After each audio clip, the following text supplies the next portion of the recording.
பிதா குமாரன் பரிசுத்தாவியானவராம் திருத்துவ தேவனை துதித்திடுவோம். பிதா குமாரன் பரிசுத்தாவியானவராம் திருத்துவ தேவனை துதித்திடுவோம்.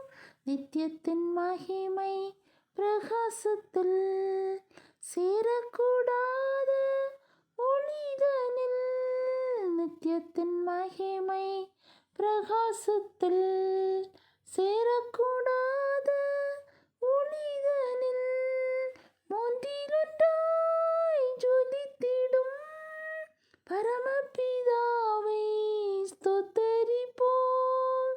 மூன்றிலொன்றாய் ஜொலித்திடும் பரமபிதாவை ஸ்தோத்தரிப்போம்.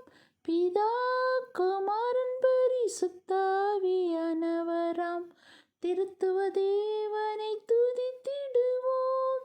பிதா குமாரன் பரிசுத்தாவியானவராம் திருத்துவ தேவனை